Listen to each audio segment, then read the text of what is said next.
Hello everybody and big welcome to a video about the cEDH metagame of 2022. This is something that I'm trying to do at the start of every year. It is a good intro into cEDH, as well as good deck building advice. Now you could summarize the cEDH metagame into something of a holy trinity of win, control and value. Now the best place to always start in every format and well, in every game in general, is to look at how you're winning. And this hasn't really changed for, well, 2 years period. Or actually maybe even a little bit longer than that. Ad Nas have been a win con in the era together with Flash Hulk. Regardless, Ad Nauseam, Thassa's Oracle, Doxa Distortions and Underworld Breach and variants of these are basically how people are winning in the cEDH metagame currently. And basically, if you're venturing into cEDH, you need to know about these cards. Also having a tiny knowledge about the decks that are actually going for these cards and are trying to win with a strategy, for example Blue Farm. Another really popular one is Code the Codex, that is basically the most consistent Ad Nas deck out there. This is definitely a deck to fear, and on the channel we do have a deck take video. But now when people in the cEDH community basically have figured out how to win the game, there are gonna be people that are trying to control the game. And this is more or less a trial and error. You build a deck, you go up against those Grixis Turbo Ad Nas decks, and you lose a bunch, and then eventually you find a recipe that beats the thing. And the great answer the community have basically figured out is Stax, preferably Rule of Law, but there's a great bunch of different Stax cards out there that will do a great job controlling those mean Grixis players. Now this is the kind of stuff that I like. I like the control stuff. I like to figure out my opponent and try to beat them. But I'm not the only brewer who is trying to build stacks and control decks. In the community there's a really popular commander, Boros Venota. Now Venota isn't of course the only Stax commander out there, but it's probably the most popular one out there. And we also have a deck tech video of this Venota on the YouTube channel, of course. So now I guess you could say something in terms of the entire cEDH metagame could be summarized into Rule of Law Stax versus Turbo Combo Ritual Ad Nas. And well, you wouldn't be entirely wrong, but there's a little bit more to the story. There's been a development, a really cool one and a really strange one. There is absolutely no better way to explain it than this. Basically, Ad Nas and Archon of Emeria, Rule of Law Stax and things like that are currently in a stalemate. Let's say they are fighting it out and they are trying to perfect ways of killing each other. But they are reaching a stalemate where suddenly Timmy the Power Gamer and various of the sorts value decks are basically able to squeeze it in there. Now Timmy the Power Gamer is just a summarization. There are lots of different commanders out there with big value engine potentials. For example, I've actually won a game with Neheb the Eternal inside a cEDH match. And Orvar the All Form is actually cEDH viable with his value production capabilities, the same as Paco Arcane Retriever, that is drawing something between 2 to 3 cards per attack. Because it turns out that the best way of beating stacks is to basically just outvalue them. Simply just draw more cards, increase your mana producing capabilities, and eventually just power over them with everything you have in your hand. A overloaded Cycrypt usually does the job. I wanna mention one more thing that is a little bit outside the video. Sometimes you might see me or other content creators or really popular cEDH players play some quote-unquote typical Timmy commanders and some, well, not the best cEDH decks you could possibly think of. The reason for that is because we're sometimes experimenting and trying new things that we know aren't cEDH greats, but we just want to see how capable they are, or sometimes we also want to try out some high power stuff for variance sake.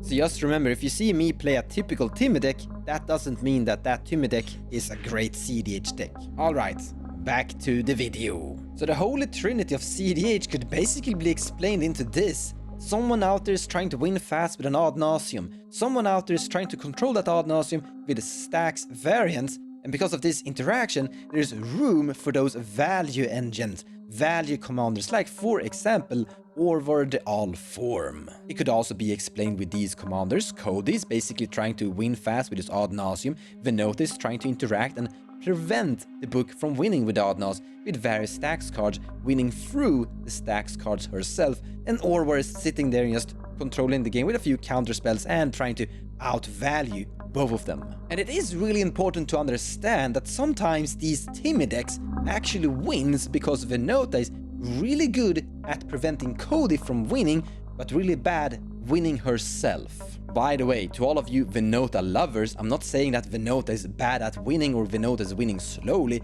Venota is just the example of the Stax commander here. There's another thing to actually explain here, and that's the circle of life, the circle of the cEDH metagame. As everything begins with how to win the game, it follows up with how to beat the winning deck, basically Stax and Control. And the answer to beat Stax and Control, once Stax and Control have really done a really good job, is to be a Timmy player, a power gamer, something that is outvaluing the Stax player. And how to beat the Timmy player is basically to be the Cody, the fast turbo combo deck. In other words, it's a rock, paper, scissors. But all of us also knows the best way to win in a rock, paper, scissors, and that's the nuke. Now, Wizard of the Coast always, usually, wanna put people into 3 categories: Spike, Johnny, or Timmy. And here you could go and say Spike is the win in this, Johnny is the control in this, and we already claimed that Tim is the value in all of this. And that could be half true, but in the end I actually don't think that, because there's always a tiny bit of a Spike, Johnny, and Timmy in every player. Up until this point I've basically talked about what cEDH metagame currently looks like and currently how it's developing and where it's heading, the holy trinity, the circle of life, how the metagame and structure develop. But now I wanna take one step further.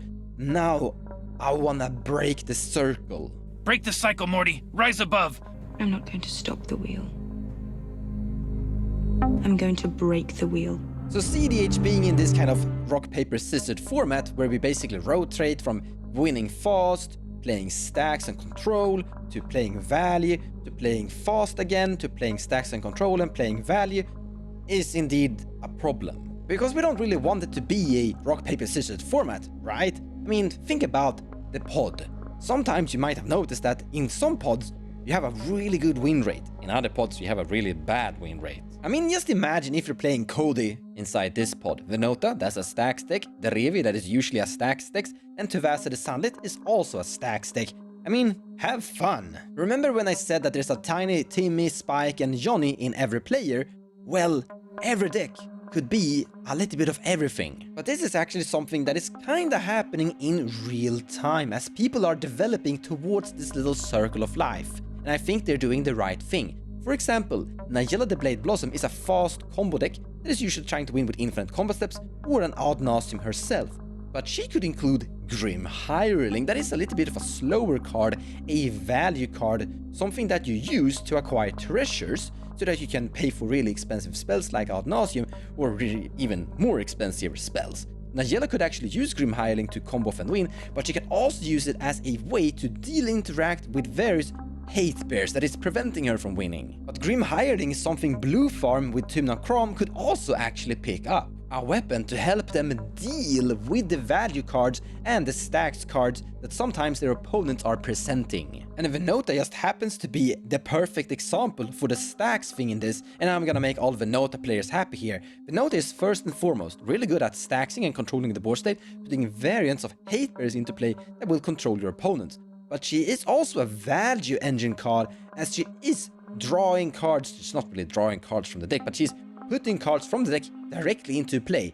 Also, she is actually quite able to win fast. Just to make an easy example, let's say you're playing Laviniasaurus Renegade as the commander. Definitely a good Stax card. It will do a good job of making sure your opponents aren't winning with their Adnos that fast, but she isn't really that good at drawing cards. She's definitely not a value engine. Also, her win con is something that could happen decently fast, but it is a little bit of a trick to actually get there. And to all the Timmy commanders out there, what I think they need to improve on is how to win faster and maybe try to interact with your opponents as well somehow. Because if you're not able to win fast enough, and if you're not able to interact good enough, then you are relying on other decks to interact for you, to delay the faster decks for you. And if you go into a pod where that deck, that condition just doesn't exist, then you have 0 win chance actually, and that's kinda sad. You don't wanna have that.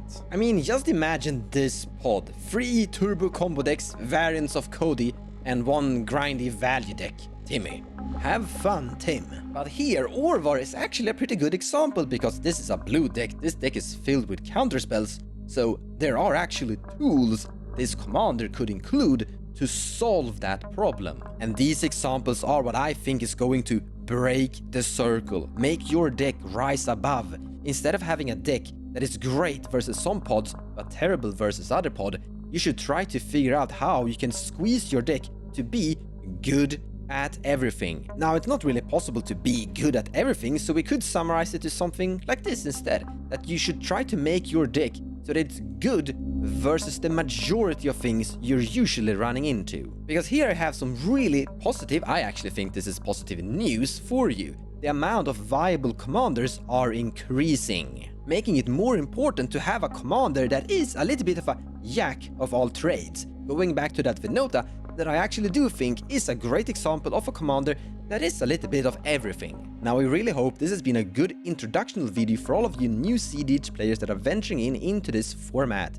We haven't really talked that much about specific cards you need to think about and such. We mentioned 4 in the beginning, but I wanted to showcase the clock, or well, the wheel, what is making this cEDH format kind of rotate and understand the things behind the strings. I hope this has also been a good deck building advice video for all of you who wanna know a little bit about what I think is important in the upcoming year. These are at least the thoughts I have of the cEDH metagame of 2022. Thank you so much for watching, and I hope you enjoyed the video. If you like what I do and you wanna support me, feel free to share my videos or even checking out my Patreon page. Also, purchasing cards from the TCG Players website using the affiliate link in the description below of the video will also help the channel grow. So a big thank you to all of you.